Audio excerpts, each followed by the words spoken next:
Right, good morning everybody. Welcome to the July board meeting of the CQC. Welcome to Andrea, not that she's not been at many board meetings, but welcome you, Andrea, in your new guise as the acting chief executive. So thank you very much for doing that. And welcome to Chris Day, who's been at many board meetings, but is now going to be at every board meeting going forward as a regular attendee. So welcome to both of you in those roles. Apologies from Lewis and Paul Rue. Don't think there are any new declarations of interest, are there? None have been notified to me. Okay.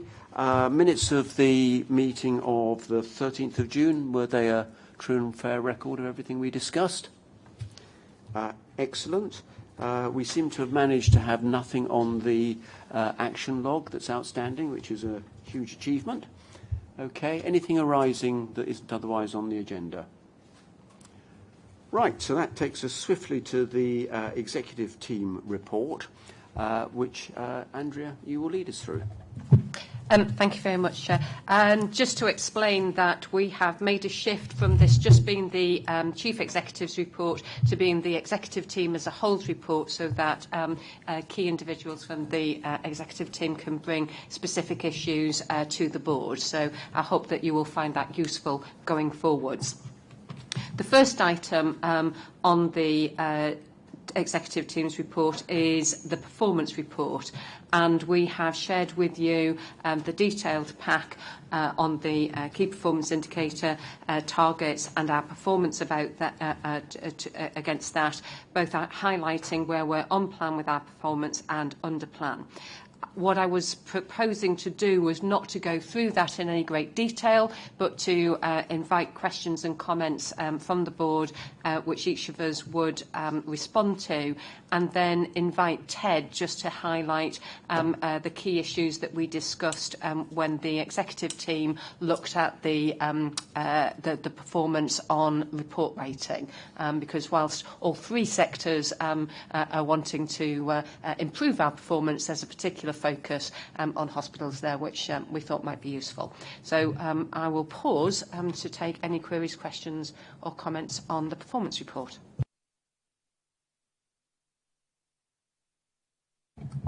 Thank you, Chairman. Andrea, just on the performance report, under Manage Our Resources, refer to turnover, and turnover for avoidable reasons, which is defined further down in the report, but it's at 24%, which seems very high to me. I think this is most probably linked to turnover for less than 2 years service or short-term churn, which we've talked about before, but I wonder whether you can just enlighten me a little bit on that figure. And I don't know whether Kirsty, with responsibility for the People Directorate, would want to follow up on this, but you're right. This is one of the reasons why we highlight this, is because this is something that we want to understand and therefore kind of manage. And if there are specific issues that we need to address, then we will try to do that so that we can reduce that level of turnover. You are quite right that one element of that are those people who are coming to us and then finding out for whatever reason that this isn't the job for them and are moving on in a very short period of time. And there are two particular things that we're doing, certainly from the inspection directorates, to try and address that. One is to create information for people ahead of applying to us to make it absolutely clear what the job is all about. And, for example, what working at home is like, because that is very different for some people. And, it sounds very attractive, but actually there are some issues that people have to take into consideration and understand before they get here to be able to do to take advantage of the benefits and to mitigate some of the problems that it creates. The second issue was also around ensuring that people had the capability and the confidence to go out and do inspections after their induction period. And one of the things that we identified was that people were still feeling not quite as equipped as they wanted to be able to go out and do inspections. And so we are in the process of extending the induction period from 12 weeks to 16 weeks to actually incorporate more time for people to do shadowing of inspections, working alongside others, so that that confidence can be built up and they can be better supported going forward. So it's just to give you a couple of the issues that we have drawn out of the analysis of why people have moved and some of the things that we're trying to do in response to that. But Kirsty, I don't know if you would want to add. Thanks, Andrea. All I would just also add is that some of the drivers are to do with financial reasons. Particularly people with similar with the skills that they've got are very employable both across NHSI, NHSE and NHS, and sometimes our salaries aren't as competitive, which is why we're doing some work around the whole retention piece. So we recognise that this is something that we also need to look at. Any other questions or queries on the performance report? Ted? Shall I just talk about the report timeliness issue then? So we had an executive team deep dive on this, and a lot of work was done on developing new ways of looking at our report timeliness. And some of that is in your report, but there's a lot more detail in the executive team's paperwork. I think the conclusion that came out of that was that a lot of progress had been made, and that both ASC and PMS were on track to achieve the target. I have to say that the work on hospitals doesn't suggest at the moment we are on track, and we do need to redouble our efforts to try and improve report timeliness. And so the hospitals directorate has taken away from that, what we can do is in terms of a new approach. Now this is in the context of, and I think it's a very important context, that our staff are working very hard to deliver a very busy inspection schedule, and they are producing reports that are much improved in quality.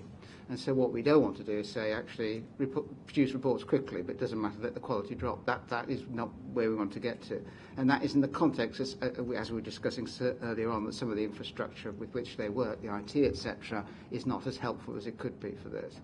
There are other factors, and every report that misses a KPI in hospitals is now reported as an incident internally within hospitals, so we can identify the underlying factors behind it. And I think the message is there is a multitude of factors behind reports being delayed.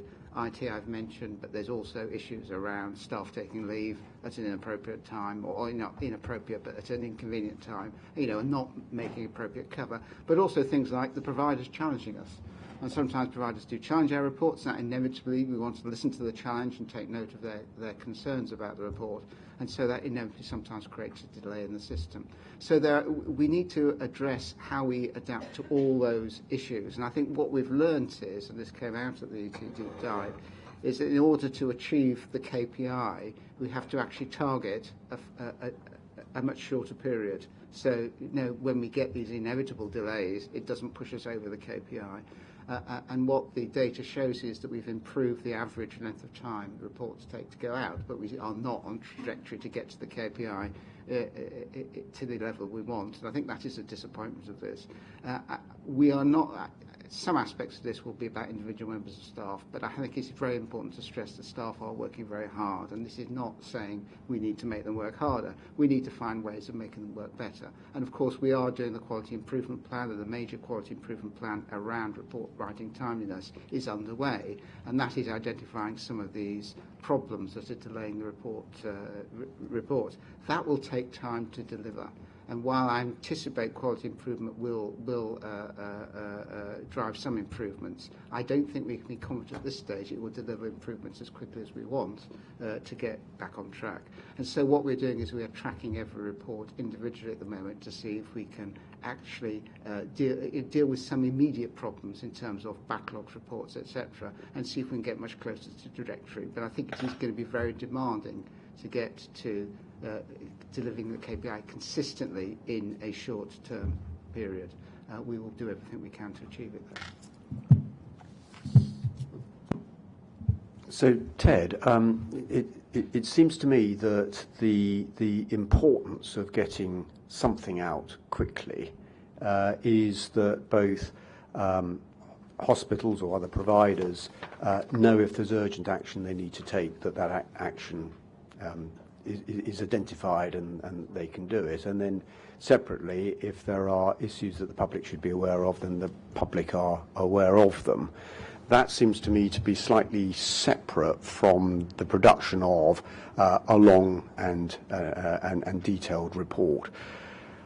And I said to you, and you were pushing back against me, which was quite an interesting conversation we were having, because I was saying I don't think the KPI is achievable in hospitals until we have the software that enables the data to be sorted much more easily for our people, because it's quite a manual process at the moment, and volumes of and so I was saying, do we need to discuss as a board a temporary revision of the KPI until the software is in place, or just accept that you're going to go on missing it, which doesn't seem like a very clever thing. But the important bit is up front, there is the mechanisms in place so that people are reassured that if there is something that we have found that is concerning, that is identified. And as I say, you were pushing back, saying, no, we ought to be aiming to meet the KPI, which I thought was just quite an interesting conversation. Well, I'm not sure I want to give up on the KPI quite yet, Peter. So I think we need to do more work. It is going to be very challenging, though, and I think that is what we've learned. Having said that, we do write back to providers straight away with feedback. So there's no doubt providers know if they need to improve. I think what we can be challenged on, I think it's perfectly reasonable, is does the public know about it? And the question is, should we be publishing something earlier on to actually inform the public about what we've found at a stage before we're ready to produce the full report? The trouble is that adds extra stages to it and may actually delay the report further. So I think we need to be careful before we jump to that conclusion. But certainly I'm committed to finding a way forward in terms of either that, or if we can deliver the reports on KPI consistently to get into that stage. Can I come back to a future board, and when we've done the kind of detailed tracking, and actually come up with a proposal to address this? Thank you. Sorry.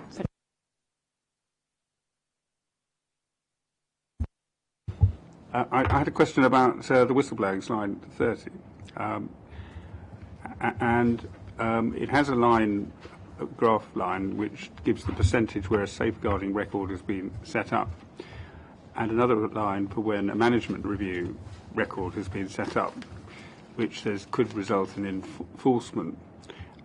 And my question really is this, that where a safeguarding record is set up, I assume it follows from that a safeguarding referral is made, although there could maybe a time lag, I understand that. But is that necessarily the only action that is taken when a safeguarding issue arises? In other words, what else?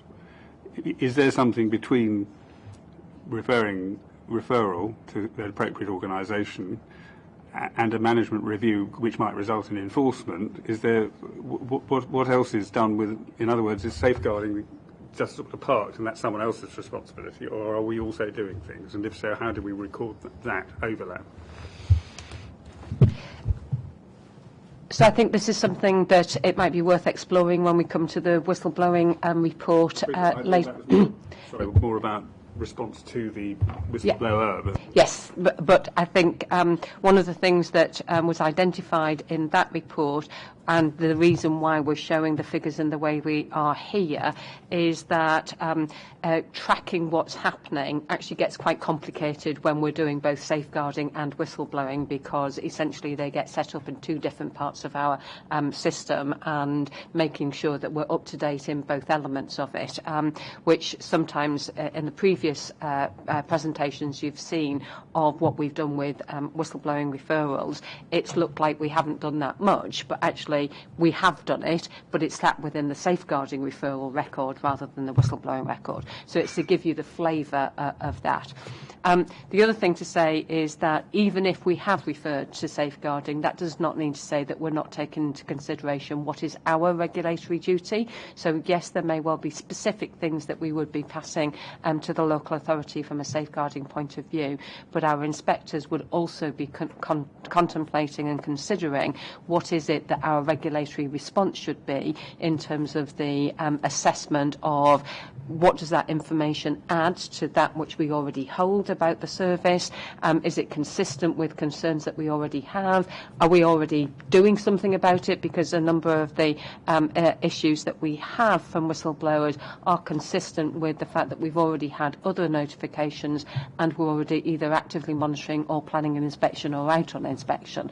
So there are other things that are happening, and this is just trying to give you the full picture of what happens with the referrals that we get. No, it's becoming much more informative, this slide, so I really appreciate that. And of course, the more informative it becomes, the more questions I'm able to ask, which is not necessarily welcome to you, but thank you. Maybe we should have a word with the team, Walter, about how we present that in future. But thank you. I hope that was helpful. But again, if there is anything that arises out of this, then we can obviously explore that further with you in the future, Robert. So, Jora? I just had a question on slide 10, on the productivity of the inspections. I noticed that the hospital productivity had fallen sharply from 102% to 89%. I wasn't sure whether to read anything more long-term into it, or if it was just a one-off trend. It oscillates from month to month. So sometimes it's well above 100%, sometimes it's just below. So in a sense, it is generally where we expected it to be in terms of inspection activity. John? Ted, I was just wondering if offline there was a process map of the creation of a hospital inspection report you could share. Will do. And that has been one of the important things that we've done across all three sectors, is looking at what all of the stages are, what all of the interactions are, and the various handoffs in terms of quality assurance and all the rest of it, so that we can try and streamline that. And that's certainly, I think Steve's directorate has probably had the most success in that. I think there's lessons that both hospitals and adult social care can learn from how PMS have actually improved their rate of report production on the basis of looking at those things. So it's a really opposite point, John. Okay, anything else on performance anybody wants to raise?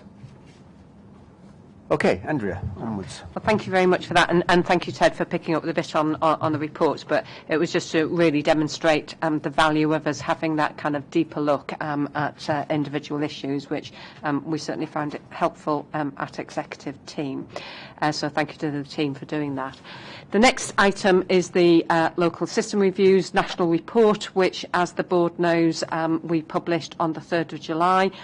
It has been extremely well received, I think it's fair to say.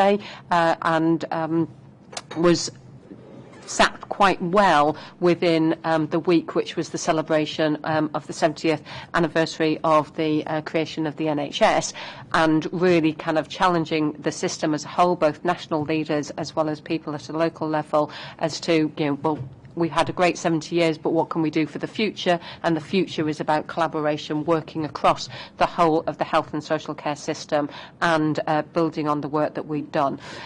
Steve has led on that work, and I just thought I'd give Steve the opportunity to say a few words in introduction, then take any questions or comments from people on that. Thank you, Andrea. This is the most exciting piece of work I've been involved in since I've been at CQC, and I just wanted to say a big thank you, actually, because I think it's a really good example of how we can work across every single directorate at all levels in CQC. And the staff that have been working on the project have learned such a lot, but are so enthused as they go back and work in their sort of business as usual capacities. I think it's done a lot of good. Particularly Alison Holborn and Anne Ford, who've led the project. It's been incredibly well received. The summits that we've held, we've looked at 19 of the worst performing areas in the country, and one, Bradford, which was highlighted as being good.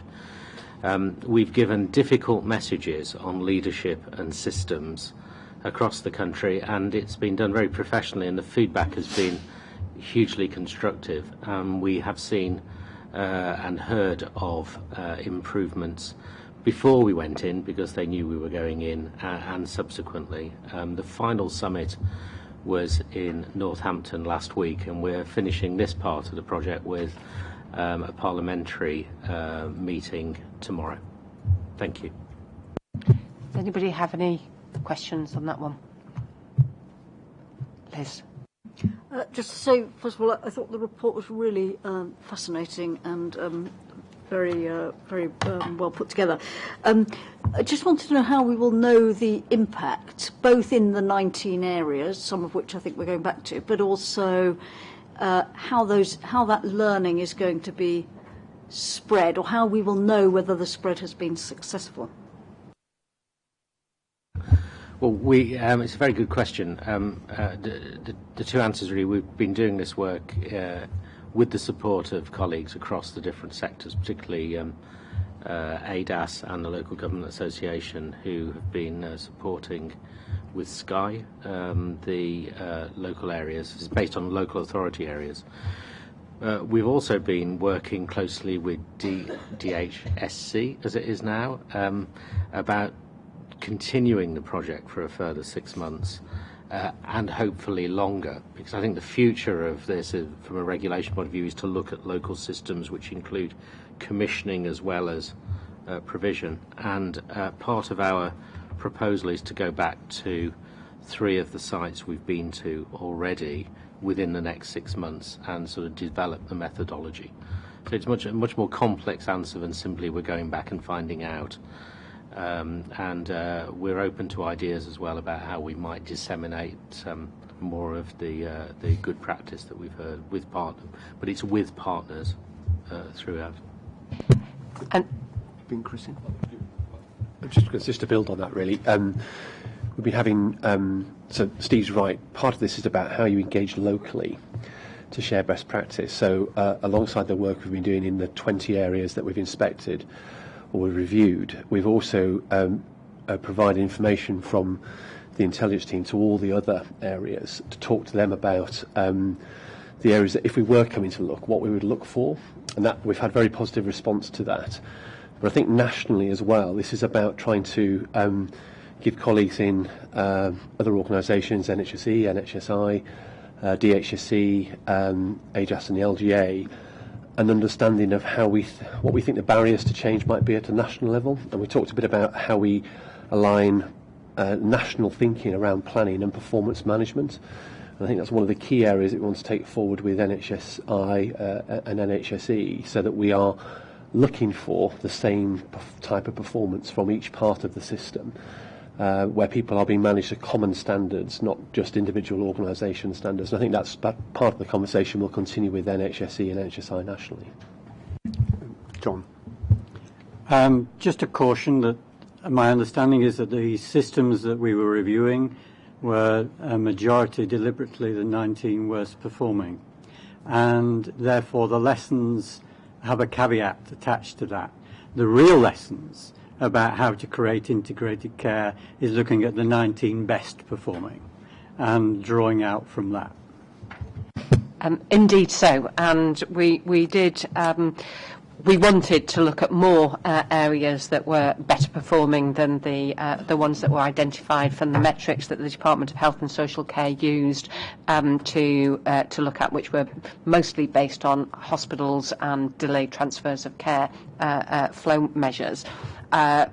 And it was good to go into Bradford because we did identify some interesting and positive things there. There were also challenges in Bradford which we had to draw out too. And I think Steve would agree, in the vast majority of places we did find some elements of good practice, which again we did try to draw out of the report. I facilitated the summit for Hampshire, for example, which is a huge county. And one of the things about Hampshire is something good is happening somewhere in Hampshire all the time. It's just about spreading it and being able to do that and identifying that. And I think that you're right, John, trying to do that across the country is important. So that's been part of the conversation that we've had with the Department of Health and Social Care going forwards. Okay. Okay, onwards. Onwards. So the next couple of items, which were about the annual report and accounts and the timing of the adult social care green paper, were really just for noting, so I wasn't going to dwell upon those unless anybody wanted to make any comment or ask any questions. Excellent. And then move on to the Chief Inspector of Hospitals report and ask Ted just to brief the board on the report of the Gosport independent panel. Thank you. There's a summary there of the top-level findings of the Gosport independent panel. I'm sure those of you who read it will agree with me. It's a deeply disturbing report, not just because of what happened in the hospital described, but also the fact that the system closed ranks and didn't expose what was happening and take action to deal with it for many years. The events, remember, were 20 years and more ago, and yet the detail has only just come out. And I think, to some extent, the delay in investigating and taking action, and that is delayed by the whole system, really, including regulators at the time, is a real concern on top of the actual events themselves. And I suppose that it's important we take the lessons away from that, really, to understand not just what went wrong in the hospital and what we should take into account in terms of our inspections and regulations of similar hospitals in future, but also the response of the system, including our response when concerns are raised to us, and whether we would not get trapped in the same kind of thinking again. I think it's a real challenge to us as regulators to think very carefully about how we respond to concerns.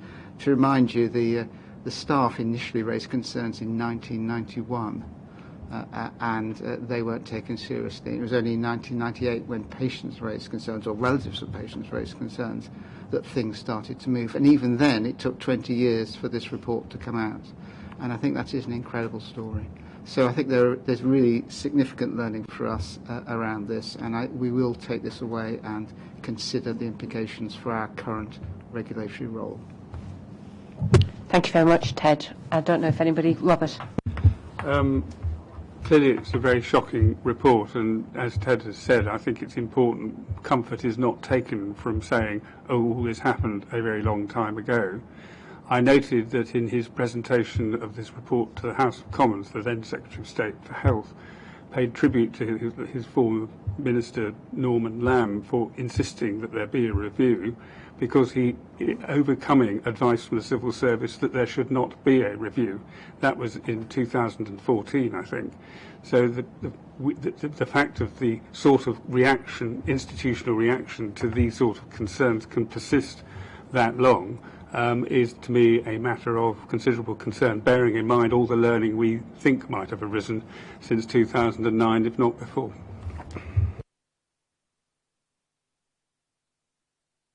Okay, thank you, Ted. I personally agree with everything you just said, so really good. Thank you. Andrea. Thank you. So the radiology report is for noting, because that will be published tomorrow. And moving on to the Chief Inspector of Primary Medical Services report, and Steve is just going to update us on Defence Services and prisons. Thank you, Andrea. I think the detail is in the report. I must say, I do really support the change to us giving more feedback, certainly in written form, as well as being able to be questioned. Because the scope of work in PMS, as well as in hospitals and in adult social care, is much broader than a hospital, a care home, or a GP surgery. And I think that is good for the public to know, and also very good for our colleagues to feel valued in the work they do.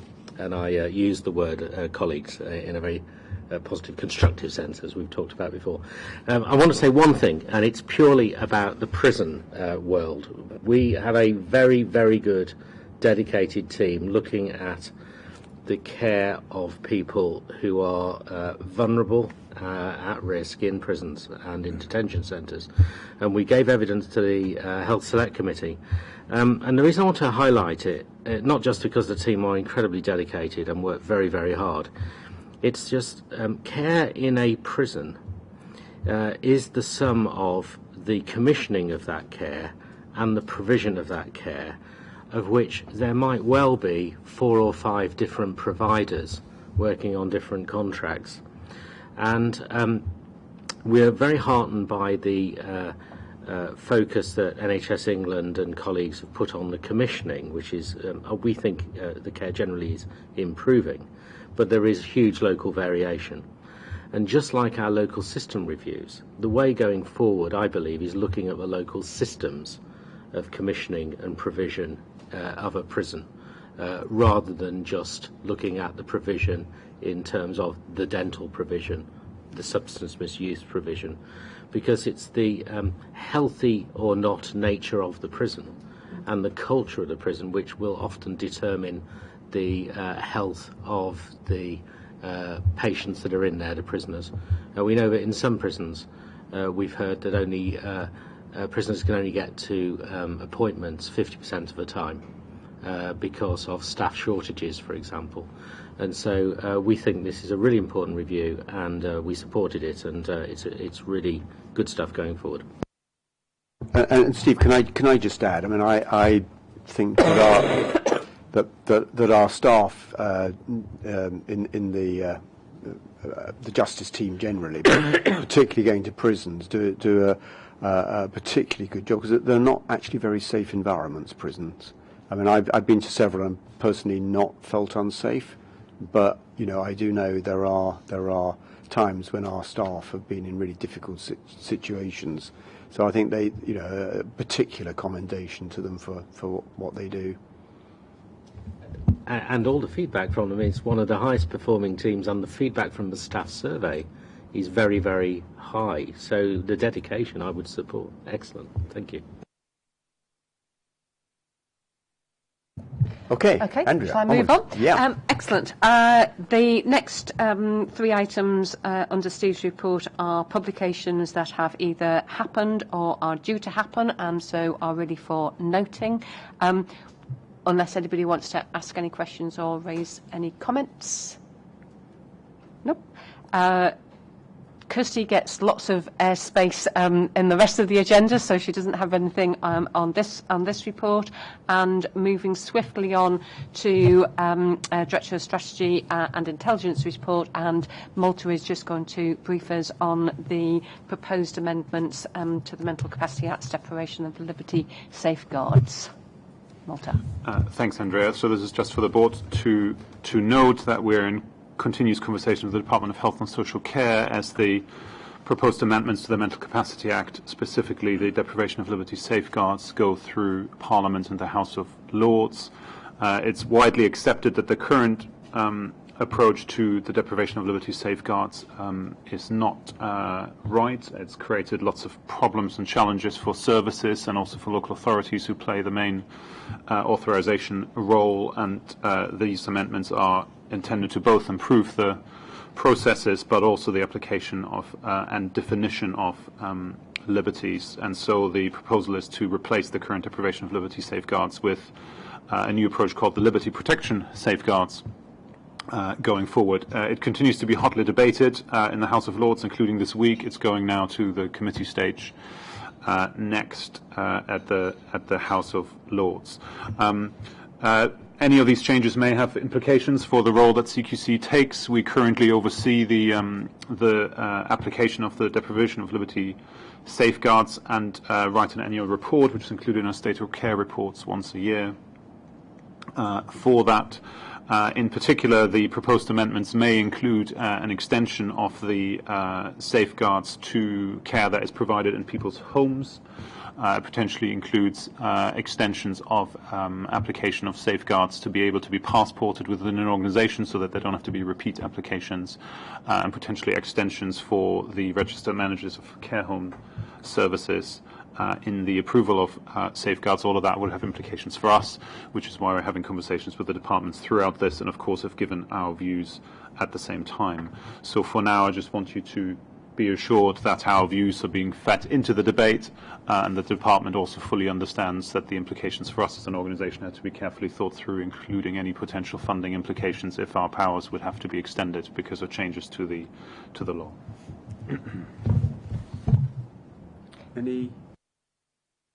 Any questions, comments? Right. Good. And the only thing I would say at the end of that is just to give thanks to Debbie Ivanova, who is Deputy Chief Inspector in Adult Social Care, and Adrian Dunstable, who works in Malta's team on the policy side, who are leading on those conversations on behalf of the whole organisation. So it's been they've taken that on board, and that's really helpful to make sure that our views are being taken properly on board. So that concludes the executive team's report. So we're actually running ahead of time. So Kirsty, you might be all on your own. I don't know whether you can phone a friend quickly and get.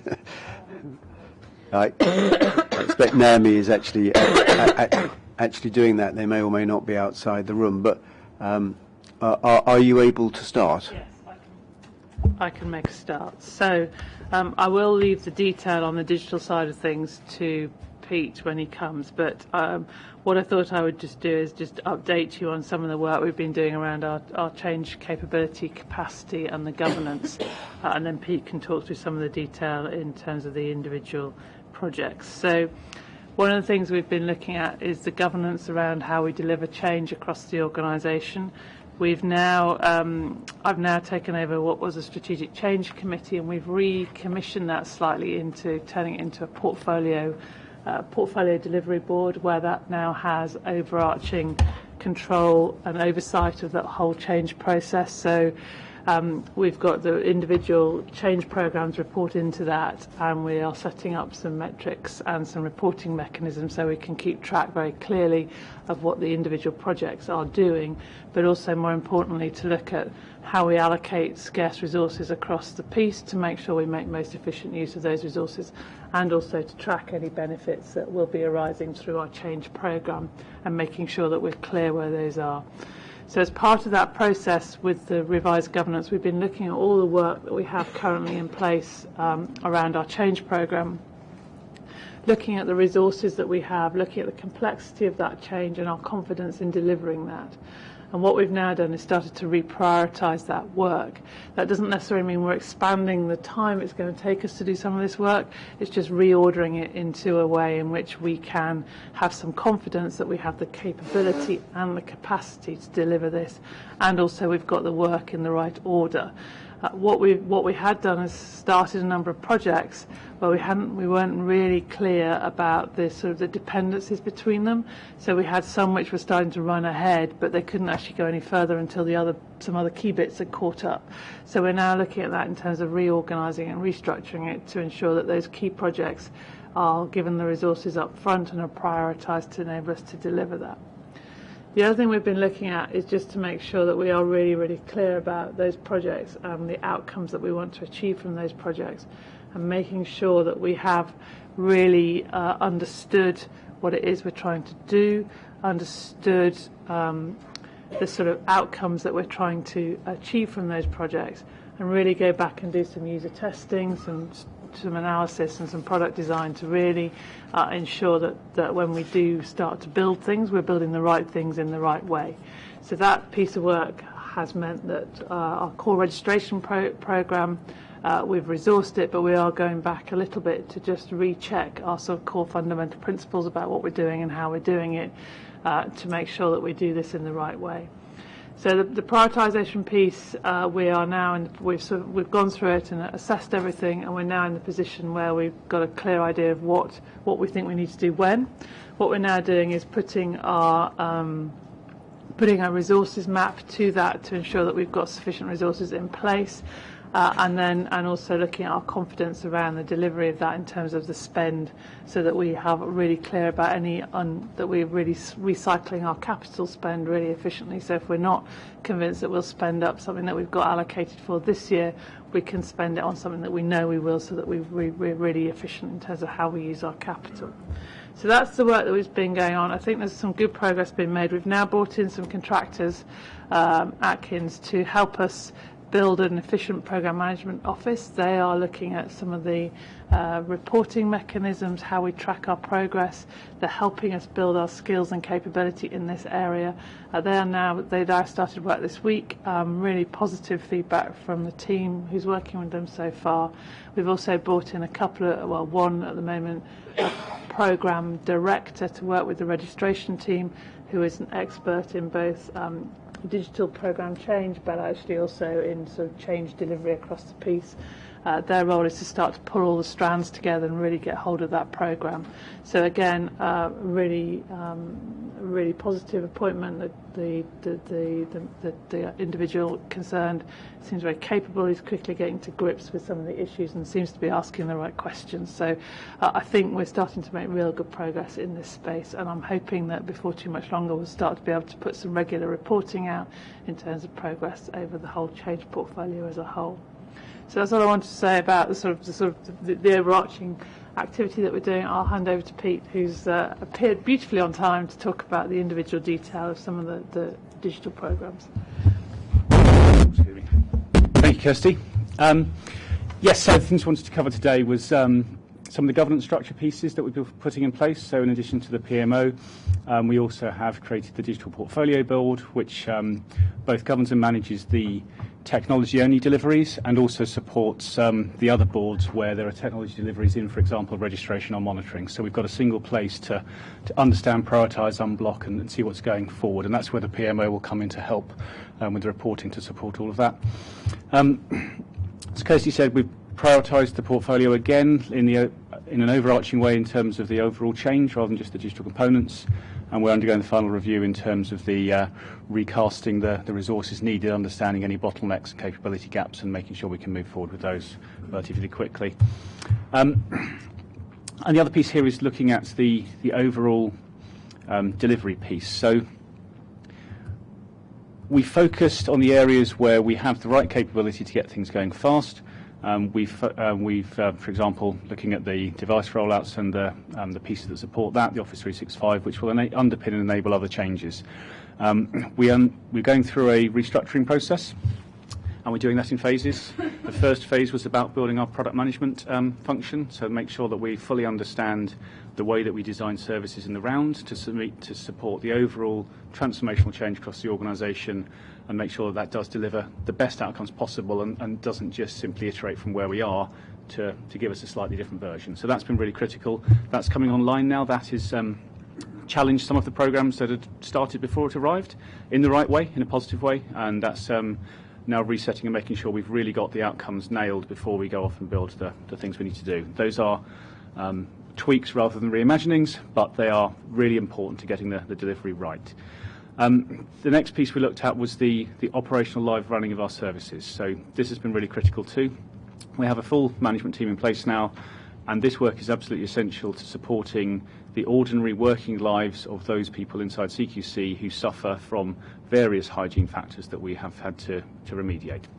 So whether that is simply giving people the right mailboxes size for their emails, whether that's making sure that CRM is performant so that they can do their jobs, whether they've got the right connectivity to access the systems they need, and just generally improving their overall serviceability and how we can actually run the organisation. So the team is now nearly in place for that. The management of that team is in place. We're in the final stage of the restructure to slot the rest in, and that will move us towards much more of a proactive management style in that space, much more customer focused and proactive rather than reactive instant management, and that's really critical to driving the change in that space. In terms of the intelligence-driven piece, this is strategically important to us, so we know that we need to become more intelligence-led as a regulator. That means different things to different people, which we're still re-clarifying, but at the same time, it really is a fundamental change to the organisation, but we need to get the right underpinnings in place for that, so that we've got the right systems to collect and understand the data, to look at the way we would analyse that data in a true intelligence fashion rather than a simple reporting fashion, and making sure that it's consolidated where it needs to be to make that possible. We've made some strides in that, particularly in some of the efficiency pieces in terms of automating some of the underlying pieces that are already there to free the team up, to give them the headspace to create the new, and that's been going quite successfully. Adult social care return, so that continues. It's the platform for several of the services that we will be providing, so we're making sure that we are both rolling it out effectively, getting the right feedback, and putting the performance pieces underneath that so that it will support registration, share your experience, GP, PIC, etc. So that's some work going on there. So we're moving forward on all fronts. Capability, we still have some gaps that we are trying to fill. We're going through a process to do that, and that takes some time. But the most important thing is that we've got the capability pieces at the most senior levels landing to make that a distinct possibility that we'll deliver that much faster. The other thing I wanted to cover was the website outage, because last month we had board meeting and the website went down that day. So that resulted from there was a breakdown in process, and also as part of the restructure there was a shift in responsibilities from one area to another, and as a result there was one core component of the stack that went offline. We had to take that piece out of the process to bring the service back online, which took a little bit of time to do because it involves repointing DNS entries and various things that take a while to propagate through the internet. But we know what happened there, we know how to fix it, we've put some plans in place to make sure that as we transition service management from some aspects of the organisation to others, that we've got a clear policy to make sure we reduce the risk as far as possible, and that we've done the lessons learned to make sure that it aligns across all of our functions that are involved in that process. Pete, I've been having an interesting email exchange with quite a lot of our staff around quotes of from famous people about leadership, and you were talking about hygiene factors. I think if you talk to our staff, they might think of the Churchill quote to the Americans, give us the tools and we'll finish the job.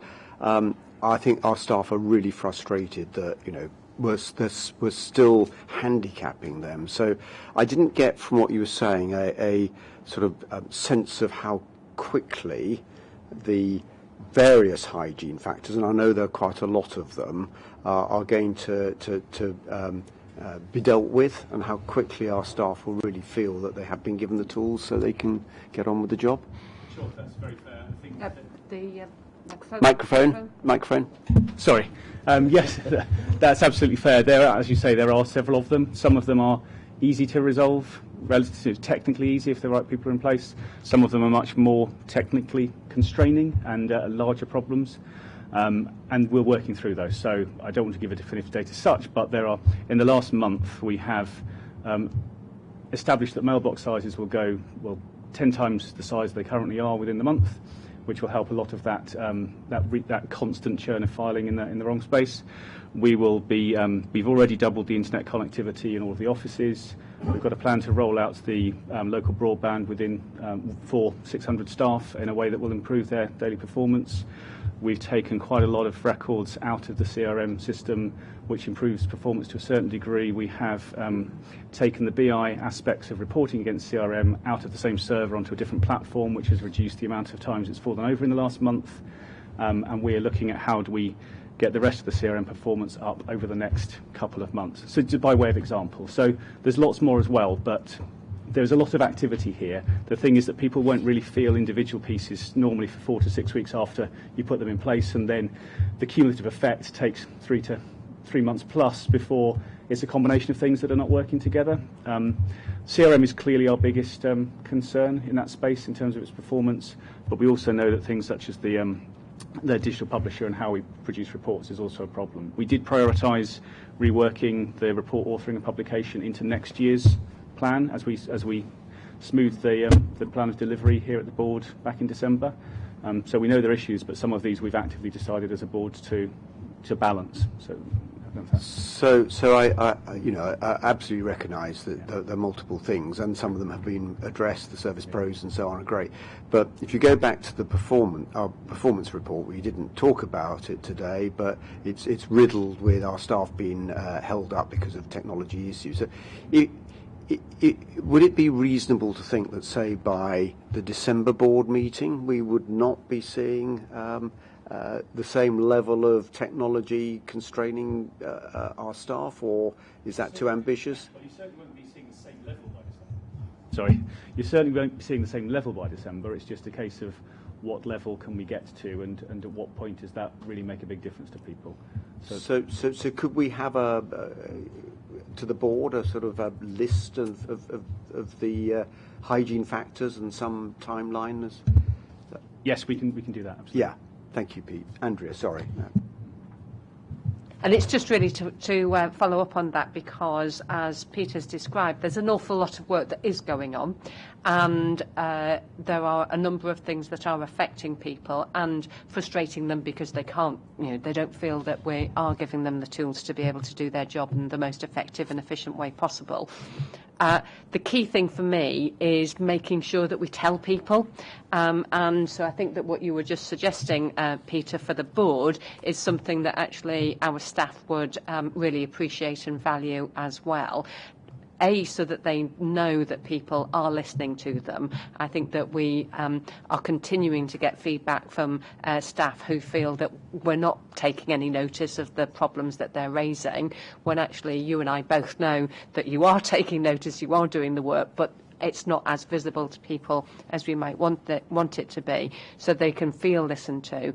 And secondly, so that they can see what is being done and how it might impact on them.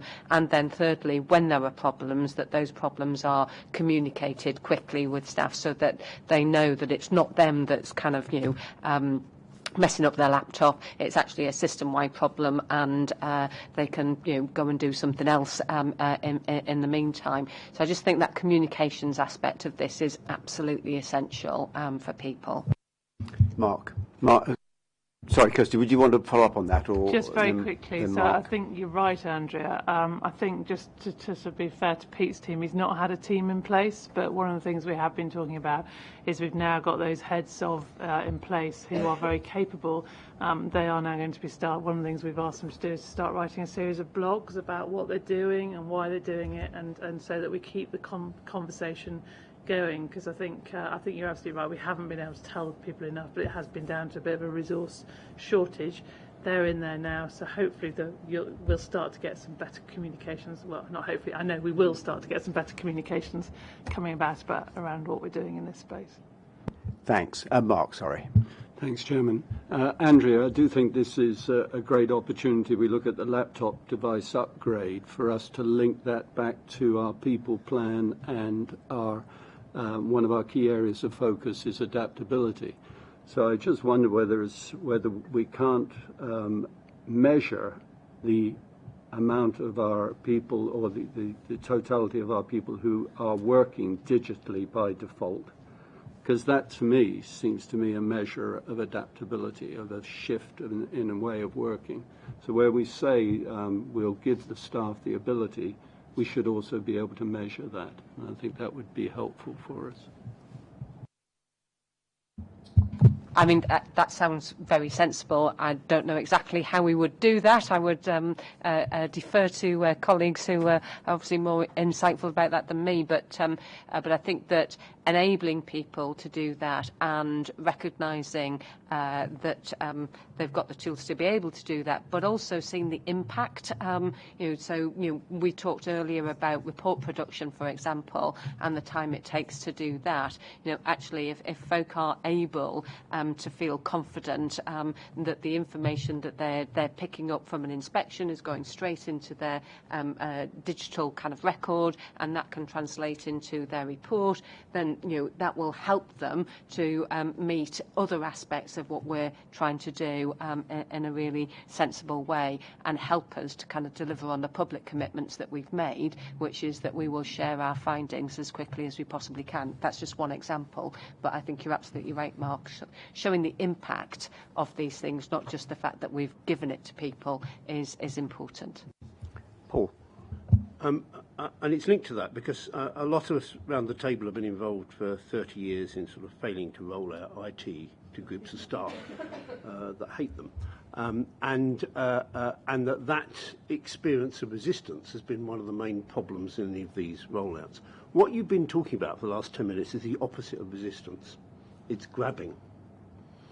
And so we now have a resource which is staff wanting to upgrade digitally. And that has been a minus, and now it's a plus. So it will be interesting to note, when you went around giving away 1,500 laptops, did anyone say, oh no, I don't want one? And now we can't imagine them saying that. But I promise you, 20 years ago, I put boxes on people's desks and they sort of moved them aside and never used them. Right? And that's because people have digitally enabled lives.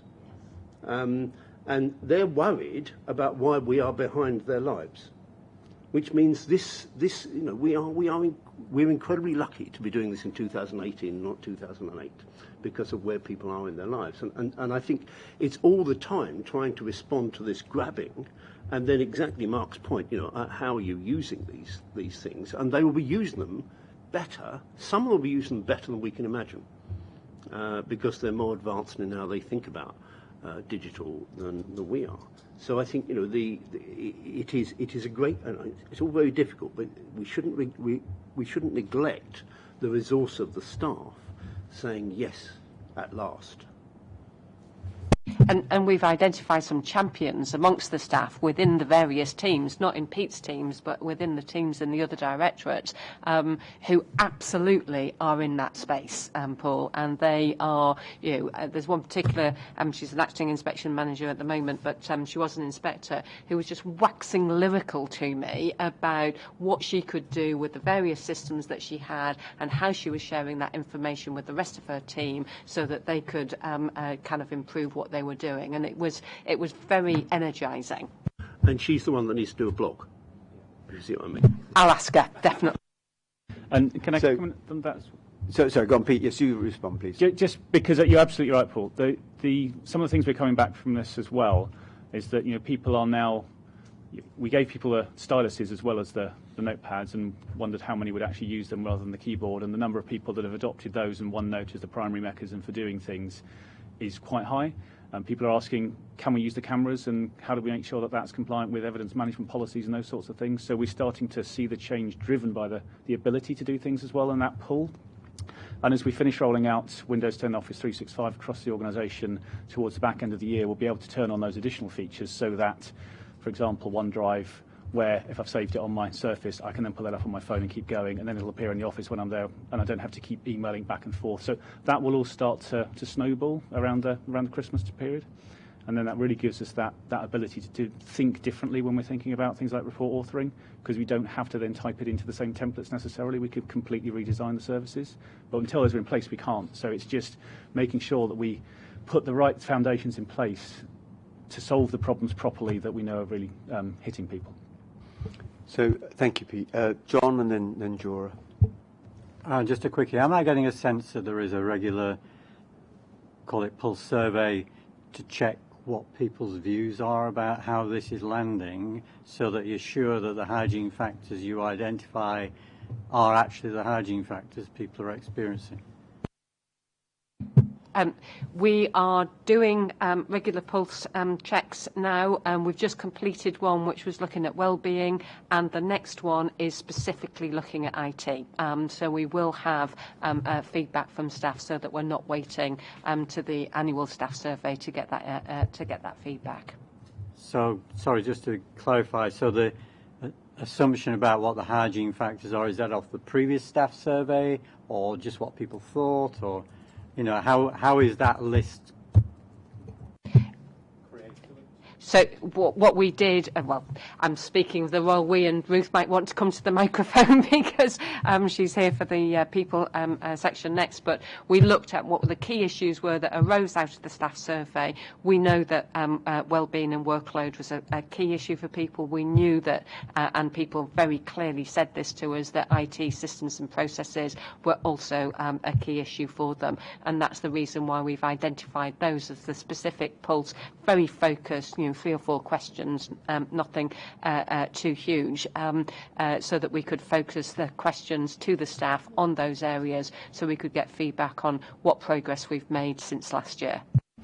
Chris, and beyond the pulse check, there'll be regular conversations with groups of staff as we roll out the various technologies to understand how to Mark's point about how useful it is, and where the issues remain. So what we may find is that as we move into the new technologies, we may create other things that need to be resolved as a point of, and that ongoing conversation beyond the pulse check, which is due to take place next month.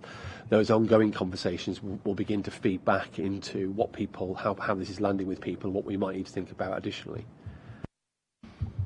And just also, John, there's 2 internal user groups that have just recently been set up by the new head of Operational Life Services. So one of them was built originally around the champions for the device rollout, but will morph into what can we do further with that. And the other one was built around some home worker issues, around printers and other things, which is actually continuing that conversation of what's the problem today and how can we make sure we're focusing on the real problem rather than the problem we perceived. So that's actively engaging people.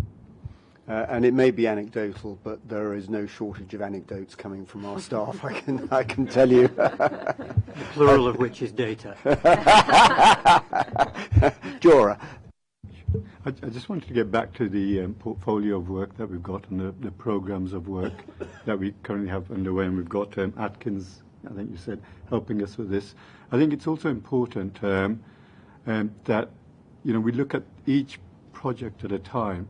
And I think 80% of the value is probably going to be 50% of your cost and complexity. And that last 20% of real complexity is going to cost you 50% of time and 50% of budget. So if you take, say, analogy of Amazon, most people want to buy a book of Amazon, read some reviews, and say, I'm going to buy this book. A lot of people probably don't want to say, I'm going to buy a book for my friend in Thailand, I'm going to pay in Thai bahts, and they don't really have a sort of postcode delivery address. For that, Amazon would say, you're an edge case, you're an outlier, ring up our customer services. So I think that combination of both doing the IT projects, but also BPMing of what is an edge case and what is an outlier, and what do we have to find a workaround for that technology can't do. Because the more complex you make your technology, the more higher your support and maintenance costs are going to be in the long run. So I think it's, as you look at each program, and I think we should put financials behind the complexity of each. So big pieces of work, we should look financials. And if there's something that's going to cost us a lot, we should just find a workaround for that. Otherwise, we're going to be doing this digital strategy for an awful long time. So I'd agree with that, Jura. And I'd also talk not only about the hard costs, but the opportunity cost. Because that extra 20% of time, effort and money to deliver the edge case is time you're not spending on the next thing that would give more value. So it's really important that we understand those value curves as we move along the lines. So you'll get a sort of an up and then the drifting down. And we need to make sure that we understand where we are on those curves for each of the activities we're performing. Okay. Are we done? Kirsty, anything you want to add? Good. Right. So on to people. Yeah, Ruth, do you want to come and have a microphone?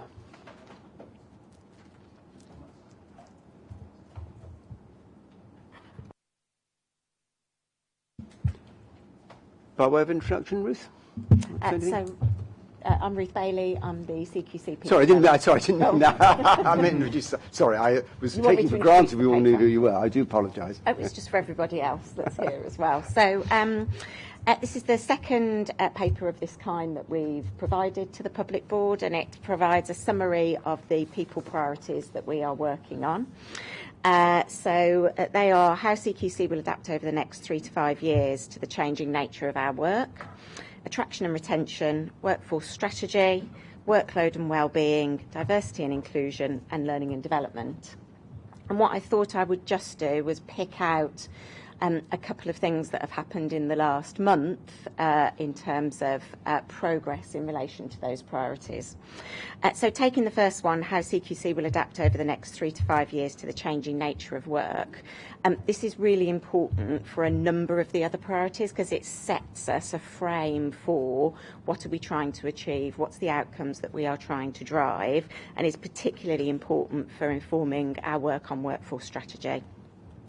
So there's been discussion at the executive team, and we've had a conversation with the board about that piece of work, and that will now be in a position where we can finalise it and share it with our new chief executive when he comes into the organisation, and my team can use it to inform the really important work that we're doing around workforce strategy.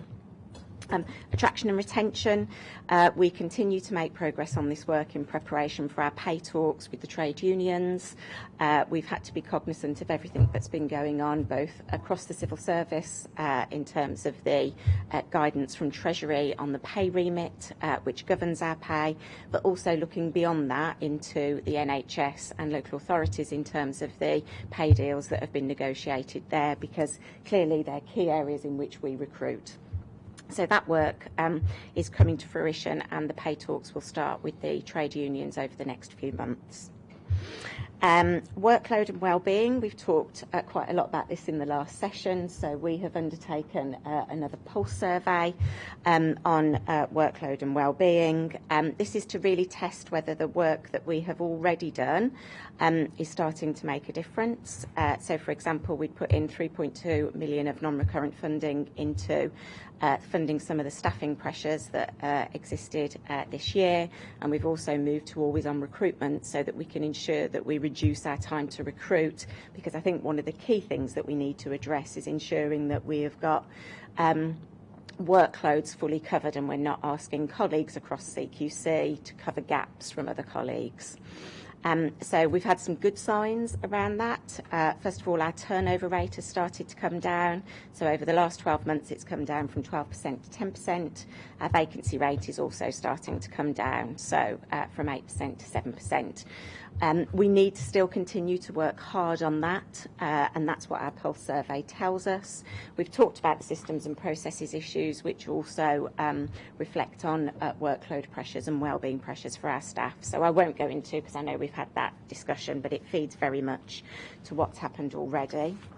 Diversity and inclusion. We have had a really good draft report from Roger Klein, who's looked into some of the issues that were raised as part of the workforce race equality standard. Roger has completed a whole series of further workshops across the organisation to discuss his recommendations. We've had a really good conversation at the senior leadership team, so that's with the top 30 senior leaders across the organisation. And that will come to the executive team board for further discussion in September. So we've got some dedicated time on diversity and inclusion in September. Learning and development, we continue to implement strategic learning needs analysis. For example, one of our key development areas that we've discussed on a number of occasions is about building quality improvement capabilities within the organisation. That tender's gone out. It will come back in the next few weeks, and there will be work that we will need to do around assessing that and looking to ensure that we get the right provider for CQC. We've talked in here about the Aspiring Managers Programme. I think this is key to address some of the concerns that colleagues have expressed across CQC about opportunities for career development and giving them the skills so that they can develop line management capabilities before they go into line management roles across the organisation.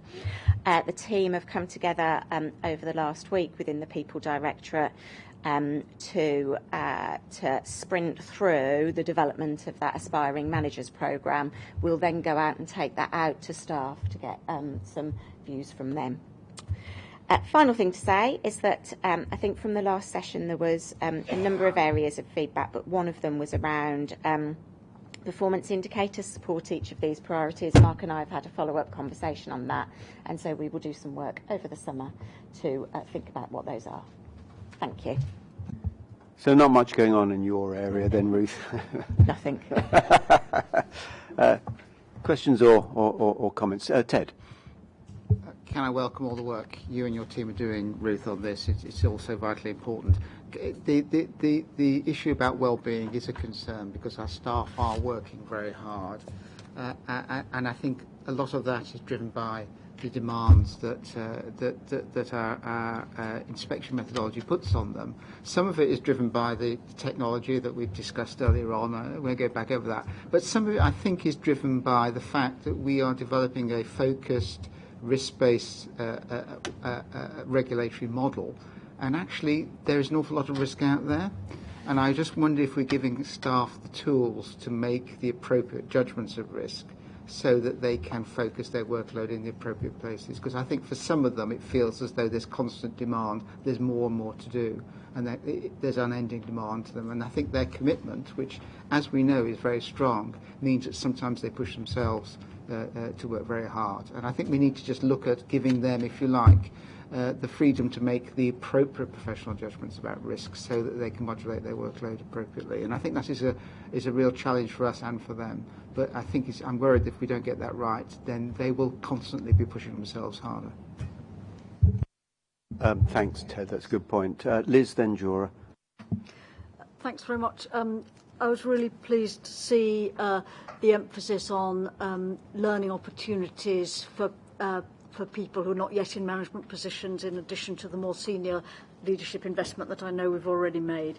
And also the sort of loosening of the grip at the centre on the workforce piece. I mean, it'd be interesting to see whether some of these things feed through into more positive scores on engagement and so, you know, so as well as better, faster decision making, the hope would be that this kind of emphasis on devolution of leadership and skills and so on actually improves people's sense of engagement with the organisation, and also the emphasis on well-being, given the very dispersed nature of all our colleagues, so many working from home and so on.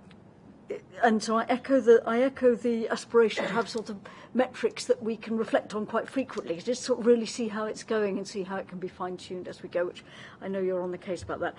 Just on the diversity and inclusion, I mean, I commend the work that Roger Klein has been doing with you, and I was part of one of the workshop sessions, which was really interesting. One of the things that the data shows is that in addition to the experiences of black and minority ethnic colleagues, there are also some other differences according to some of the other protected characteristics. And I wondered whether we're going to have a discussion at some point about, you know, we've rightly prioritised people from BME backgrounds, but are we going to move on to some of the other areas to really explore what a fully inclusive organisation for everybody is going to look like, and how we can know how we're doing on that. Good. Thank you. Jura. I don't know if it's included, it may be. I think one of the things that, you know, as well as all the technology and digital change we talk about, is where we innovate as an organisation. And I find innovation normally happens when people have some space, headspace, to actually go and innovate, and that sort of opportunity to play and try things out. And I think it would be worth having some sort of strategy of how we actually get our teams to gain that headspace and actually give them the opportunity to innovate with the right coaching in place. John. I just want to address the issue of adaptation over the next 3 to 5 years. As you know, changes to the lives of humans within an organisation can be a big drag on the transformational change for the organisation as a whole.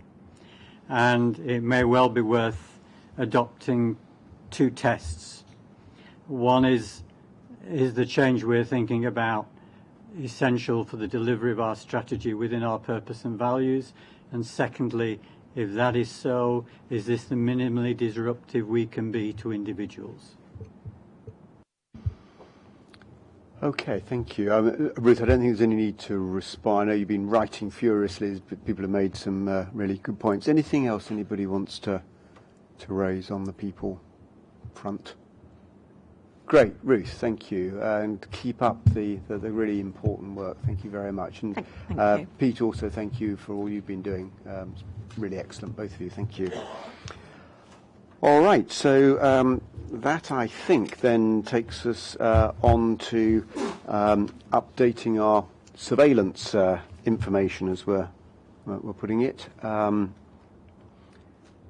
just wait for the...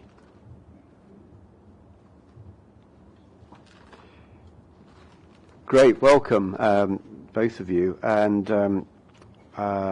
I'm not sure who's anybody going to introduce this, or are you just... Andrew, are you going to introduce it? Well, just really to hand over to Dave and Dave James, who's the head of adult social care policy, and April Cole, who is one of the team who has done all the work. But essentially, just to bring the board up to date with where we are and what our proposed next steps are. And this is for all sectors. It's not just for adult social care, but and it sits under Malta's remit in terms of the overarching technology work that we're doing. But Dave is going to take us through the paper. The thing that's standing between you and lunch, so I will be brief. Yes. No, you're not. Oh, no, really? Oh, No. those hot dogs are going to go cold. Just before the board get too excited, they're about to have lunch. So we are here to talk today about updating the information on the use of technology to monitor care. We first published 2 pieces of information back in 2015, one for providers, one for the public. What we're looking to do is combine those, essentially. I'll talk a little bit more detail about that in a moment. That was 3 years ago. 3 years is a long time in technology, long time in regulation as well. So that combined with the shifts in perception, as well as the shifts in technology, have really prompted us to look again at this information, and has prompted the work that we've done over recent months. In terms of what's changed, the overarching position actually hasn't shifted. We're still basically saying technology should be implemented with the choices and the wishes of people who it affects absolutely at the heart of those decisions. So that's kind of not changed. But as you'll see on page 4 of the paper, there are actually some shifts in emphasis that come with this work. So the 2015 publication that was to the public was just that families to care as people that people use health and care services. We're now bringing in the provider information to this resource and this information. Back in 2015, it was very much about giving people information so that they could decide on the next steps if they're worried about care.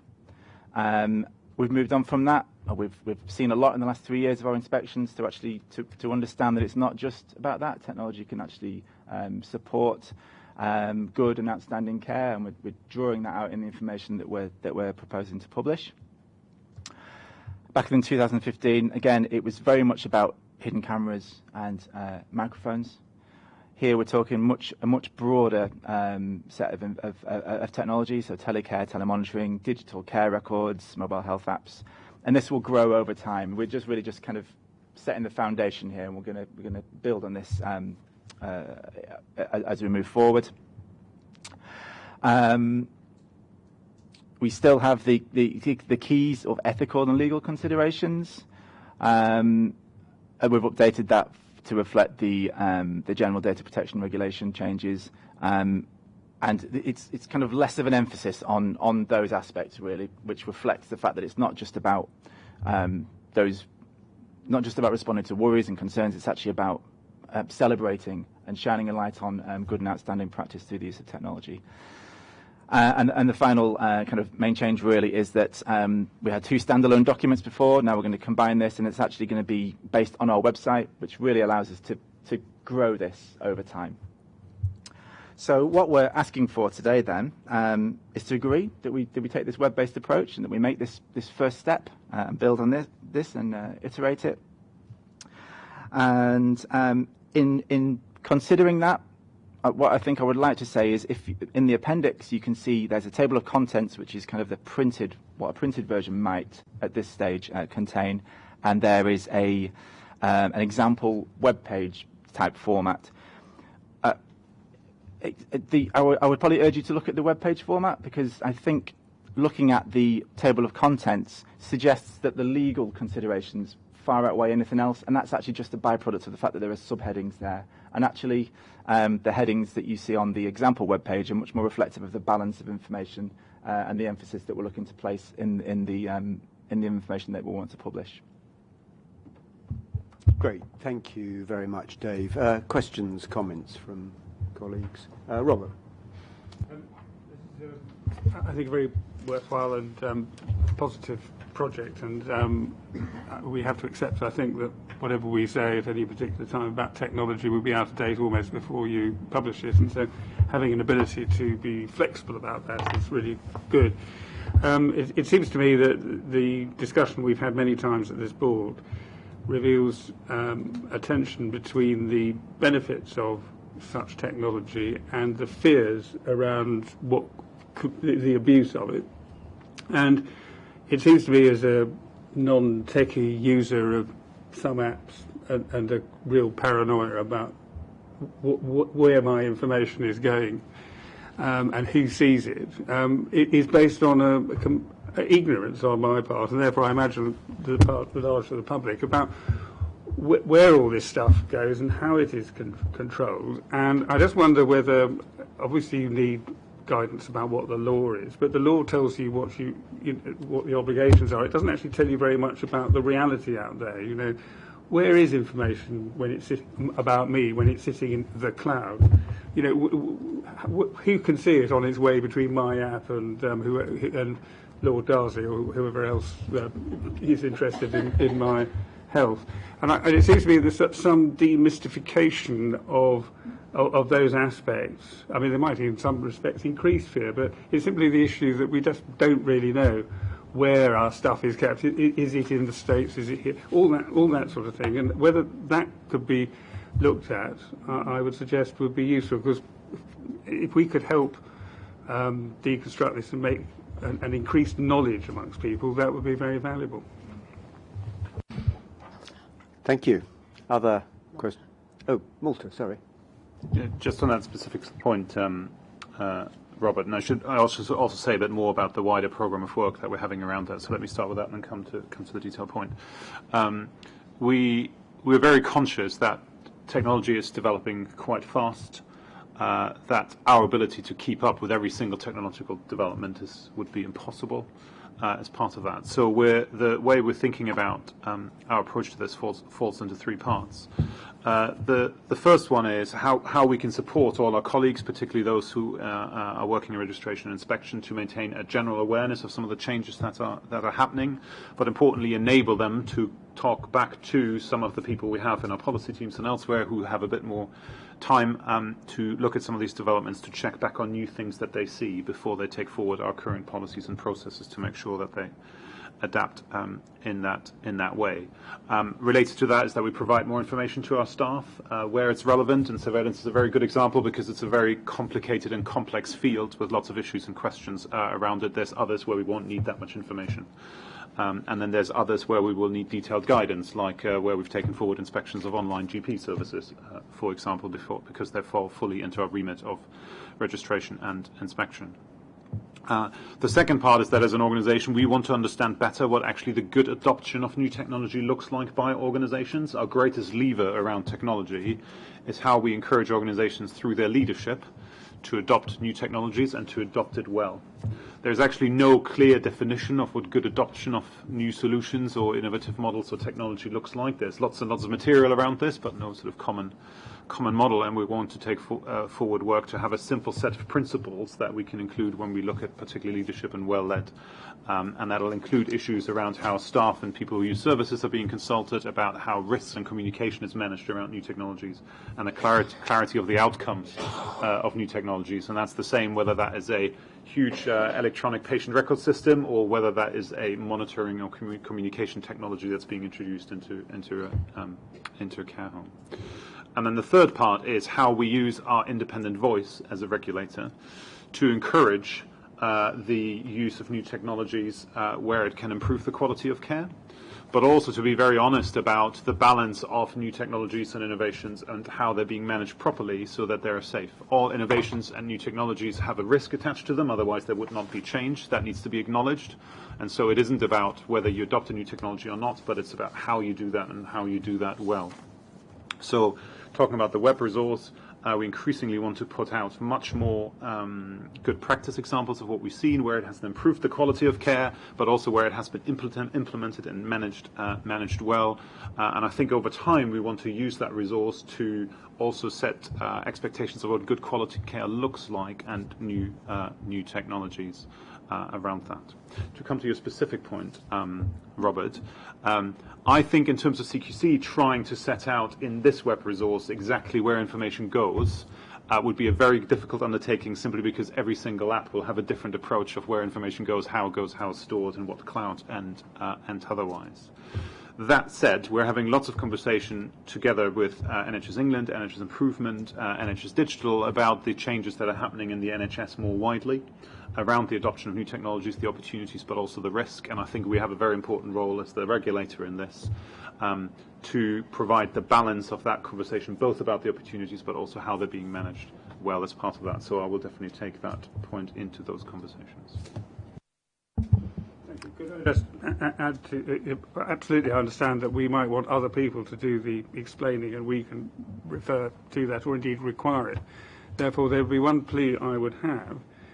We should not, as an organisation, I suggest, be satisfied with the explanation being something that's buried in 58 pages of terms and conditions, which you accept when you take on an app, because I don't know if any around this table have time to read them. I don't, and even if I do, I never understand what's there. So the sort of concepts I'm talking about do need to be explained to people who are consenting, patients who are consenting to their information being used in a way which they can understand and is readily accessible. Liz. Yeah, building on that point, and I think Dave, you made a really powerful point at the beginning about sort of technology being of benefit when people can choose and they have the right to know what it's all about and to make those active choices. And I suppose I'm thinking, if this one web resource is both for members of the public and for everybody else, it's kind of how you get that message in there. Because I don't know if this is the final introduction, but it didn't sing out to me, that message. And it just seems to me it's an important one, that there's something here about individuals and families' kind of rights, and then people understanding that it's for them to choose and decide, you know, how technology can be useful for them, rather than saying it's beneficial and then tucked away in the legal bit there'll be all sorts of stuff about what you can accept or reject. I think it just needs to be up front. Absolutely. So in the actual content itself, so this doesn't really necessarily reflect that. We are very much upfront about that, absolutely, and tying it to our 5 key questions that we ask as well. So, Dave, I absolutely congratulate you, because having warned you I was going to be grumpy about this, you actually have been very good at getting your defence in advance. You teed Malta up brilliantly to address all the points I was going to make. But can I just pick up on something that we were saying in an earlier session, looking at how our staff use the digital world in their own lives, and are frustrated that our organisation doesn't always support them, and then just take that thought into what we're now going to produce. And I think it's multifaceted, but you know, if you're going into hospital, if you're going into to a home, as a patient or a service user, you would expect the same ability to access the tech you've always been using, whether that's Skyping with your grandchildren or whatever else, and we should expect that. It's just a utility in the same way, you know, as electricity and gas are utilities. So I think we need to make that clear. You said in the introduction that you were bringing together information we were providing for both providers and service users, but there is a third audience, which is our own staff. And I've been on inspections and I've talked to people where there's not been a recognition by us that in some circumstances the technology replaces what was there before. It's not just a sort of add-on, and you still would be doing exactly the same manual processes you would have been doing before. The technologies replace that.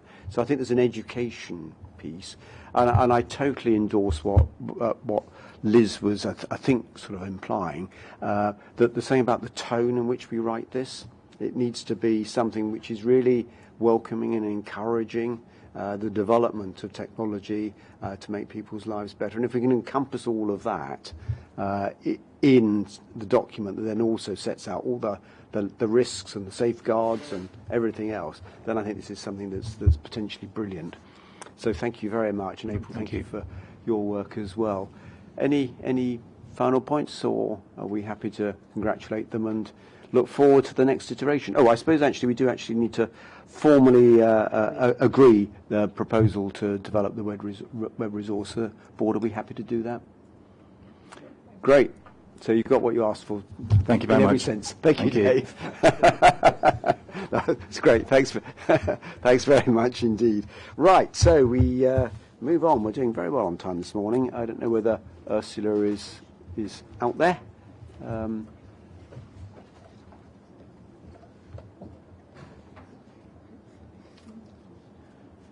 Or are we going to be talking amongst ourselves for a minute or two? Well, I think Naomi's just got to find her. yeah. Okay, so we have a... Can I just ask the board whether there was any other business the board wanted to raise, just to fill the time? If there isn't, at least we've knocked that off the agenda as well. So we're just waiting for Ursula.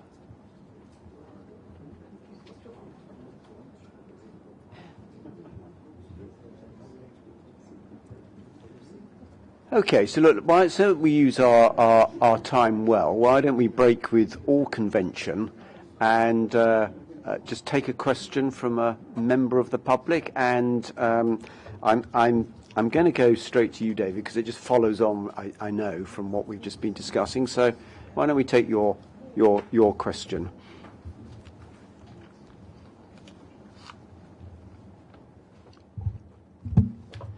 I'm David Hogarth. I'm from a befriending organisation in North London.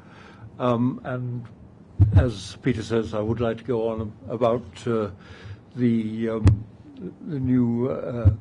the website, the resource on technology. Looking at the content page, which I know we've been told not to look at, but I'm still looking at it, it says quite rightly, I think, at the beginning that there is a lot of it will be about monitoring. I would very much hope that a lot of it should also be about communication, and in particular about this very important thing, it seems to me, of communication between families and their relatives who are receiving care. And sadly, in some ways, I mean, we've made great advances in many ways in this country, but one of the things we have lost is that the relatives really no longer live near their own, the people they have to look after. And we can't go back on that, we can't change it, but technology can help us, and there are systems out there which make it possible, even for people with dementia in care homes, to talk to their relatives, for their relatives to talk to them too, and also to watch what's going on and to talk to the staff. And I would very much hope that if this website, if it is to be up to date, and as far as possible you can be with technology, that it should include a lot about that sort of thing, that you should look at what systems are already available, and possibly give guidelines about what the manufacturers of such systems should be thinking about and doing. Thank you very much. Thank you, David. I think, based on the conversation we had before, I think that's absolutely in our minds. David, I know you are shortly going to have a knee operation, so can I just take this opportunity to wish you well, and also say next time you're sitting in that chair, I hope you're telling us about the brilliant experience you've had of the NHS. So, right, we're still missing Ursula, so we can, I think, thank you, I was just going to say, thank you. Sorry, Acting Chief Executive just prompting me here. Robin, I think you had a question.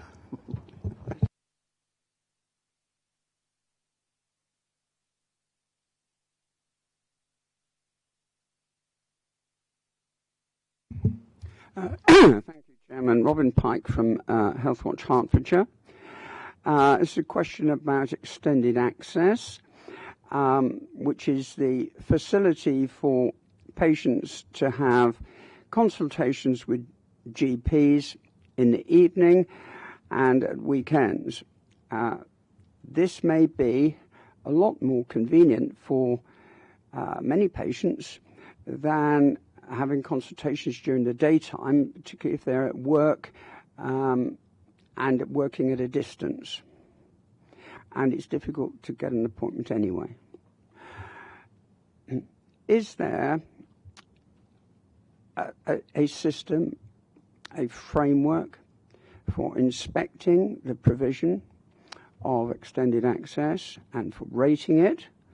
Because these are quite separate arrangements from the normal primary medical service. Thanks, Robin. Steve. Yeah, thank you, Robin. In fact, we're quite used to this in that general practice, medical practice is quite varied. We look after in hours and out of hours, and as you'll be aware from the meetings you've been in attendance here, we've also been involved in the regulation of online medical prescribing and consultation. So the answer to your question technically is it depends on the model of the extended access and who the provider is. They'll be registered with us, and we will regulate, which is not just inspection, but it's the monitor and inspection, depending on the model of the care and the type of provider that is registered. Okay. And rated? Well, as you are aware, the online medical consulting, we've moved from a regulation point of view. We don't rate at the moment, but the plan is to move in that direction. Yeah. Thank you, Robin. Ursula, we just thought we'd keep you on your toes by being ahead of schedule rather than behind, just to completely throw you for the. So I don't think you need any introduction. You know everybody at the board, but and they all know you. So over to you, Ursula, please. Okay. Thank you very much. I was due to be accompanied by Susie Burden, but unfortunately she's not well and has been off for a little while. So I'm afraid that if there are any real questions of detail about the methodology, I may just need to take them away and come back to members of the board, as Susie was much more familiar with the detail of how the quality assurance audit was performed. I think this is a paper that comes back to the board following some discussions that were had last summer, but also a change in responsibilities within CQC and some of the changes of legislation that have been in place that the board has previously seen, particularly in relation to PIDA and protecting people that are considered to be whistleblowers. I think the message of the paper, and it's quite brief, is to say that is to update the board on a number of those strands of work, including the governance and accountability, saying that we have done a piece of work to answer, in part, the question of how do we respond to concerns and whistleblowing when they come to us in terms of policy. And I think that message is overall reassuring in terms of the numbers that we looked at, in terms of the activities that they resulted in, either bringing inspections forward, doing some sort of responsive targeted activity, or because an inspection was already being planned, being able to take that information into immediate consideration. So just under half, there was some pretty immediate action taken to respond to the complaint or the issue that had been raised with us. In about 55%, it was seen to be recorded within the provider record to be considered alongside other intelligence and information that we might have as part of a triangulation of that data in relation to our response. The area where we are weaker and which we intend to address in the action plan is some of the feedback that we've had from people who have raised concerns with us about what that experience is like for them, both in terms of the direct feedback that they get from us and what those expectations are. And I know that it's a matter that's come up with some of our other regulatory colleagues as well recently. So how we respond to them, but also how they felt about that experience, particularly in terms of feeling that they were listened to, that they were heard, and that thing that they did, which often takes some courage, was actually being felt to be valued by CQC.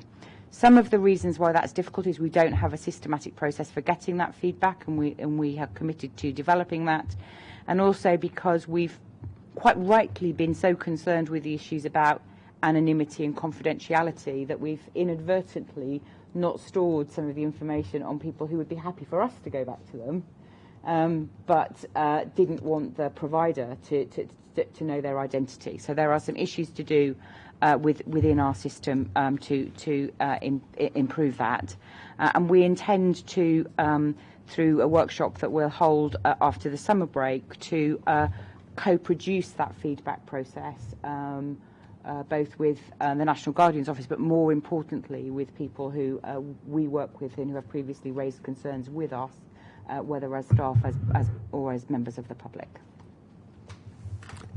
Fantastic. This is really important. And just on that last point, I mean, a lot of members of the public have made the point to me that they've raised a concern, and it's a concern, and they weren't expecting anything to be done immediately, but they were expecting it to be taken into account when we next went and inspected, and they don't know whether it has or it hasn't been. So just literally closing that feedback loop itself would make a big difference, definitely.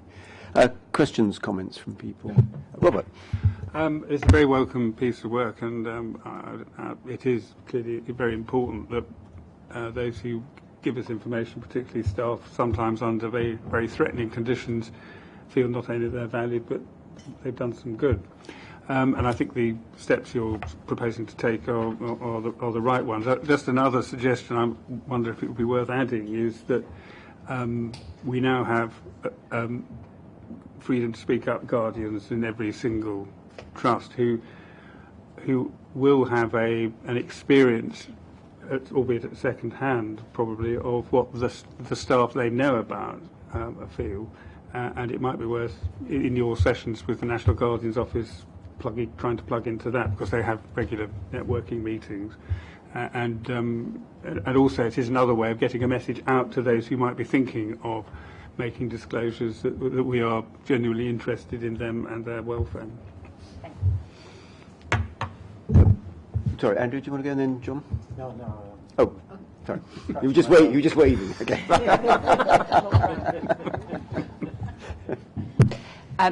It was just to follow up on the point in terms of giving feedback, because the other way that we can do that, and we are trying to be better at this, is what we write in our reports as to why it is that we've actually gone out and conducted the inspection, when we are doing that in response to risk which has been raised, either by somebody who has been either an existing or previous member of staff as a whistleblower, or a member of the public, and where appropriate, and sometimes it's not, because it could inadvertently give away the identity of the individual who's raised those concerns, but where we can, we are trying to make sure that we do say we undertook this inspection as a result of concerns being raised with us, and that has focused the inspection that we've done. So I think over time we have been a lot more confident about doing that, but we equally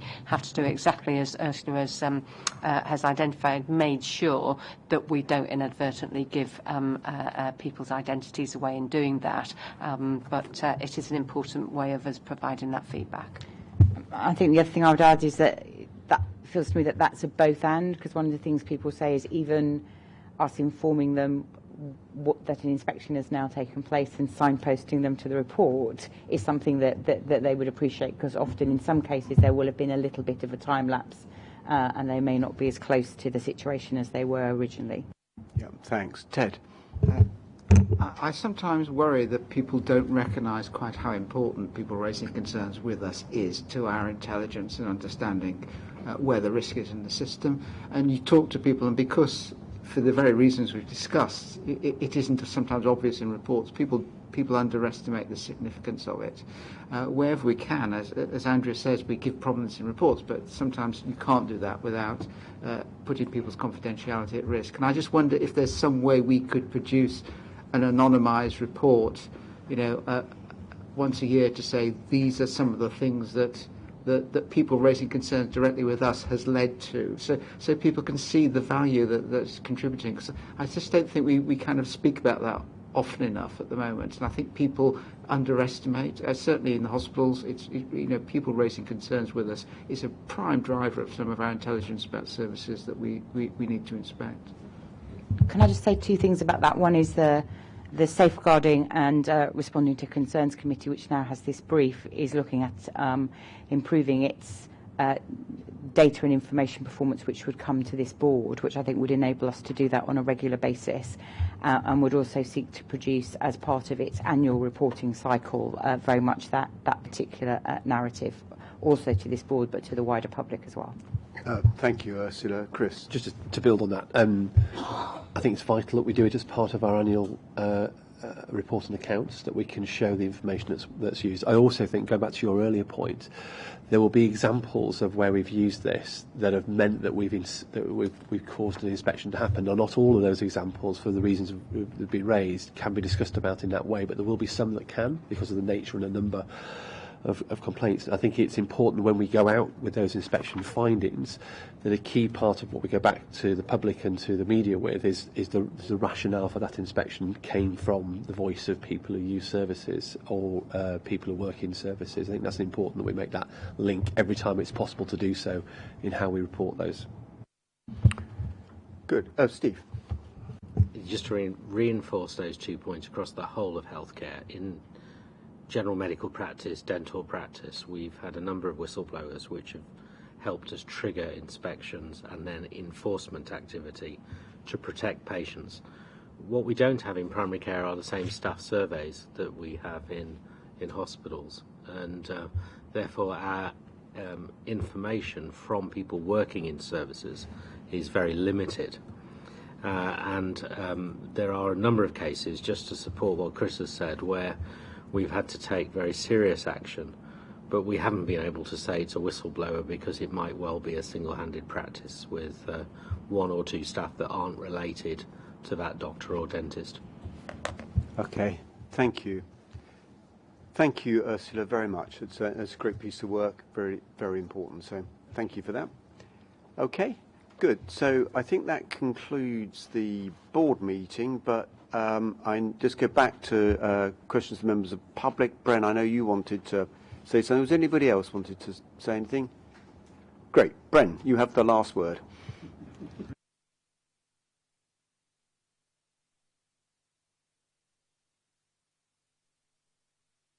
The last word. I'll put a title to that, Peter. The last word.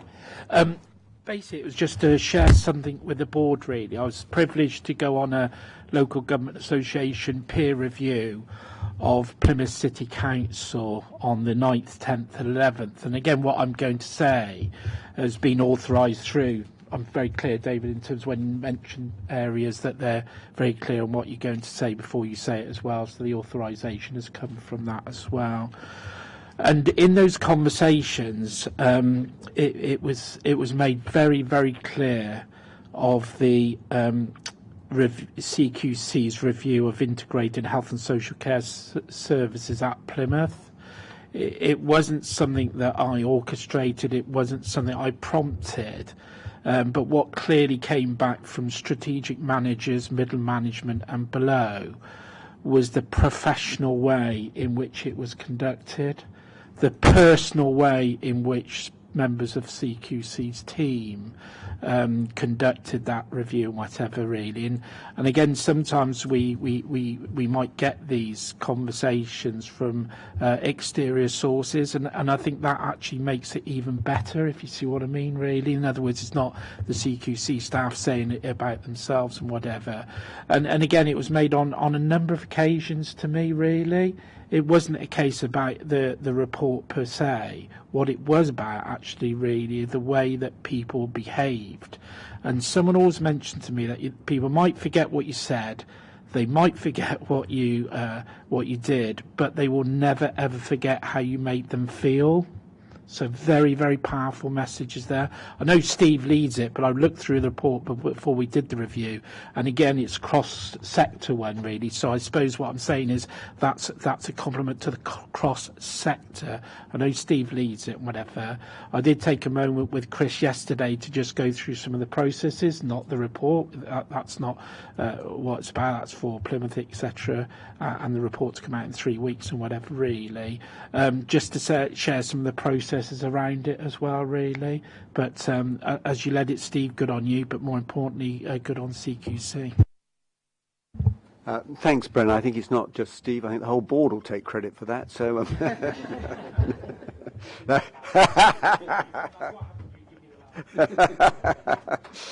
but seriously, thank you, Brennan. It is interesting. I mean, I get some really positive feedback from providers about how our staff do things, even in times when actually the report isn't terribly complimentary. We still get that very positive feedback.